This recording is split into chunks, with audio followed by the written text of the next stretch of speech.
Valérie, ce soir, j'ai décidé de venir en aide à toutes celles et ceux qui se sont à moitié crachés sur les autoroutes de l'information. Sur le web, il arrive parfois qu'au détour d'un mauvais coup de souris, on se retrouve dans une situation dite délicate où le numérique peut semer la zizanie dans la vraie vie. Vous avez vu, j'ai pas dit merde. Et pour bien comprendre ce qui motive cette séquence, je vous propose de découvrir le cas d'un ami proche et anonyme qui s'est retrouvé dans une drôle de situation.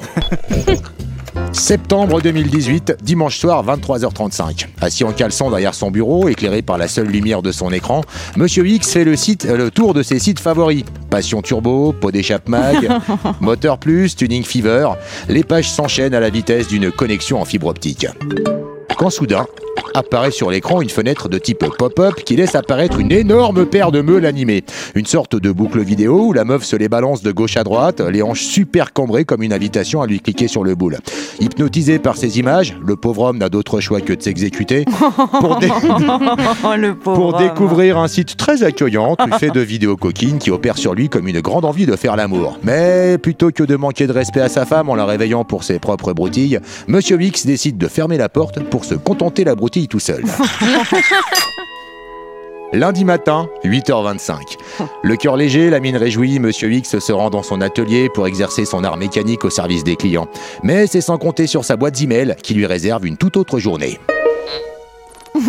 Depuis la nuit dernière, son ordinateur se remplit de messages inquiétants qui lui indiquent qu'il a été piraté. Notre pauvre garagiste se retrouve au cœur d'un chantage à la webcam face à une bande de pirates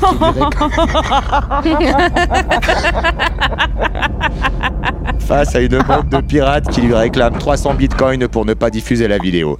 À cet instant, Monsieur X se fait traverser par plusieurs dizaines de sentiments qui vont de l'énervement à la confusion, en passant bien sûr par le ridicule. Et là, vous vous demandez ce qu'a bien pu faire notre pauvre victime pour se sortir de ce mauvais pas. Mais oui, je me le demande. Le premier réflexe serait effectivement de coller un scotch sur sa webcam et de faire le mort en croisant les doigts pour que cette affaire n'aille pas plus loin. Mais c'est mal connaître notre internaute, remonté comme jamais de s'être fait pincer la main sur le kiki. Le soir suivant, il décide de se reconnecter volontairement pour cliquer frénétiquement sur toutes les vidéos qui s'offrent à lui, à la différence près qu'il sait à présent qu'il est potentiellement filmé.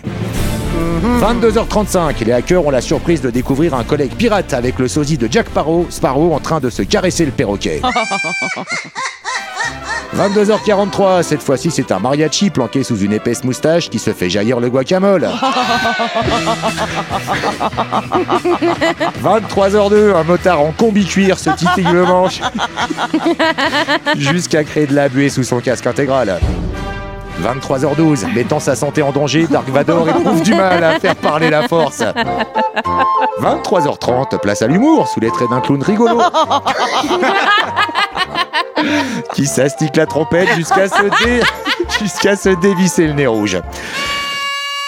Et enfin, 23h45, dernière prestation avec une scène d'amour frénétique en solo où il se présente sous les traits d'un officier de police dans une belle combinaison bleue avec matraque et casquette.